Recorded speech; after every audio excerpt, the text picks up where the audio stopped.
आज का हमारा टॉपिक है ट्रांसपोर्ट ऑफ रेस्पिरेटरी गैस। जो रेस्पिरेटरी गैस है ये एग्जाम पॉइंट ऑफ व्यू से भी इंपॉर्टेंट क्वेश्चन है, यूनिवर्सिटी में इसके शॉर्ट नोट पूछे जाते हैं। तो जैसे हमें पता है कि रेस्पिरेटरी गैस हमारे दो होते हैं, एक ऑक्सीजन और एक कार्बन डाइऑक्साइड। तो स्टार्ट करते हैं ट्रांसपोर्ट ऑफ ऑक्सीजन। तो ऑक्सीजन जो होता है वो ट्रांसपोर्ट होता है फ्रॉम एल्वेला ऑफ लंग। जैसे हमने ऑक्सीजन को इंस्पायर किया फ्रॉम द एयर से इंस्पायर किया, फिर हमारे लंग्स में आया तो alveola of the lung to the cell. तो सेल तक कैसे जाता है? ब्लड के थ्रू दो फॉर्म में जाता है, एक डिजॉल्व फॉर्म में, एक ऑक्सी हीमोग्लोबिन फॉर्म में। तो oxygen in transported from alveola of lung to cell by blood in two forms में, डिजॉल्व फॉर्म में एक और ऑक्सी हीमोग्लोबिन फॉर्म में। तो स्टार्ट करते हैं transport of oxygen as a dissolve form. तो जो ऑक्सीजन होता है ना वो ट्रांसपोर्ट है डिजॉल्व फॉर्म में कितना होता है? अबाउट 3% ऑफ टोटल ऑक्सीजन, मतलब टोटल ऑक्सीजन का 3% वो ट्रांसपोर्ट होगा इन डिजॉल्व फॉर्म थ्रू प्लाज्मा। जो ऑक्सीजन होगा वो डिजॉल्व हो जाएगा प्लाज्मा के वाटर कंटेंट में और ट्रांसपोर्ट हो जाएगा to the cell through the plasma. Transport of oxygen as a oxy haemoglobin. जो ऑक्सीजन होता है ना वो कंबाइन हो जाएगा हीमोग्लोबिन से और फॉर्म करेगा oxyhaemoglobin. About 97% of total oxygen, मतलब टोटल ऑक्सीजन का 97 पार्ट होगा वो ट्रांसपोर्ट होएगा as a oxy haemoglobin form में through the haemoglobin. Oxygen combine with iron in haem part of the haemoglobin. जैसे हमें पता है कि हमारा जो हीमोग्लोबिन है उसमें 4 हीम के पार्ट होते हैं और 4 पॉलीपेप्टाइड होते हैं। जैसे हम इस डायग्राम में देख सकते हैं कि जो हीमोग्लोबिन है 4 हीम के पार्ट होते हैं और 4 पॉलीपेप्टाइड चैन होते हैं।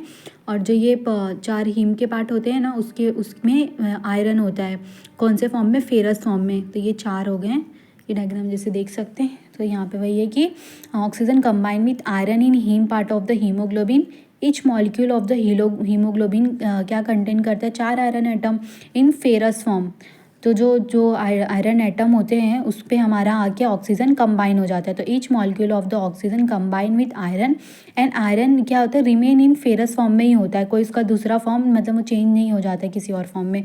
So combination of oxygen with haemoglobin called oxygenation not oxidation. जैसे ये भी पूछ सकता है कि फॉर शॉर्ट में क्वेश्चन पूछ सकता है कि combination of oxygen with haemoglobin called oxygenation not oxidation. तो हम ये यहाँ से ये पॉइंट से ये पॉइंट तक लिख देंगे तो हो जाएगा। फिर उसके बाद आ जाएगा ट्रांसपोर्ट ऑफ कार्बन डाइऑक्साइड।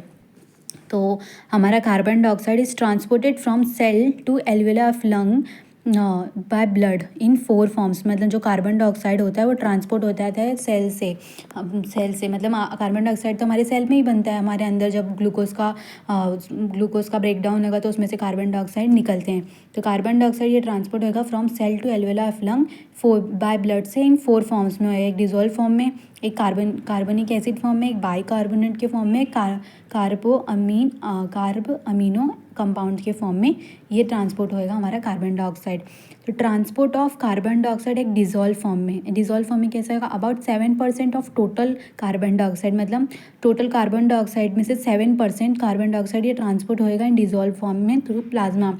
जो कार्बन डाइऑक्साइड हो जाएगा वो प्लाज्मा के वाटर कंटेंट में डिजोल्व हो जाएगा और ट्रांसपोर्ट हो जाएगा to the alveola of lung को फ्रॉम सेल से। Transport of carbon dioxide as a carbonic acid form. जो part of dissolve of carbon dioxide in plasma, जो भी मतलब जैसे हम यहाँ पे देखें कि वो डिजॉल्व हो जाता है कार्बन डाइऑक्साइड, तो उसमें कई पार्ट में से part of dissolve carbon dioxide वो क्या होते हैं? कंबाइन हो जाते हैं वाटर से और फॉर्म करते हैं कार्बनिक एसिड फॉर्म करते हैं और ट्रांसपोर्ट हो जाते हैं। तो transport in this form is very negligible, मतलब थोड़े बहुत स्मॉल अमाउंट में ट्रांसपोर्ट होते हैं ये फॉर्म में। Transport of carbon dioxide as bicarbonate. तो about 63% of total carbon dioxide, मतलब टोटल कार्बन डाइऑक्साइड का 63% ट्रांसपोर्ट होता है एज अ बाइकार्बोनेट फॉर्म में। तो बाइकार्बोनेट फॉर्म बनता कैसे? वो जैसे हमें ये आरबीसी हो गया, आरबीसी में प्लाज्मा, जैसे ये ब्लड हो गया, ब्लड में आरबीसी डब्ल्यूबीसी सब होते हैं, तो ये प्लाज्मा और ये आरबीसी।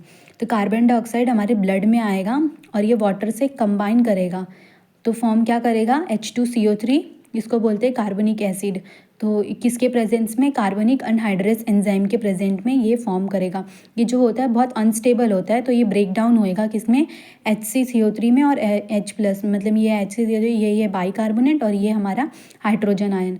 तो तो ये जो HCCO3 है वो जैसे जैसे बनेगा वो जैसे जैसे बनते जाएगा वो हमारे RBC के मेम्ब्रेन से बाहर निकलते जाएगा, क्योंकि हमारी RBC दो के लिए बहुत 100% परमेबल होती है, एक तो बाइकार्बोनेट के लिए और एक नेगेटिव आयंस के लिए।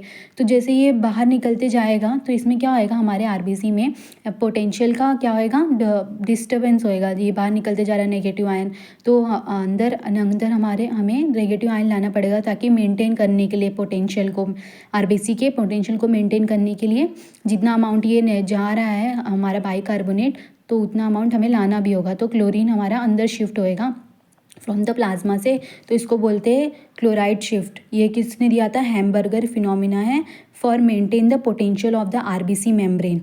और यहाँ पे जो ये जो हमारा हाइड्रोजन आयन है वो क्या करता है, ये एसिडिक बना देता है मीडियम को। तो हमें तो कैसे अल्कलाइन मीडियम चाहिए रहता है हमारे वैसे को, तो एसिडिक बना देता है। तो एसिडिक बनाने तो ये हीमोग्लोबिन क्या करता है, इसके साथ कंबाइन हो जाता है और बफर जैसा काम करता है। इसलिए हीमोग्लोबिन को एक मतलब गुड बफर भी बोलते हैं, क्योंकि ये एसिडिक मीडियम को हटाता है और अल्कलाइन मीडियम को इसके साथ कंबाइन होकर अल्कलाइन मीडियम बनाता है।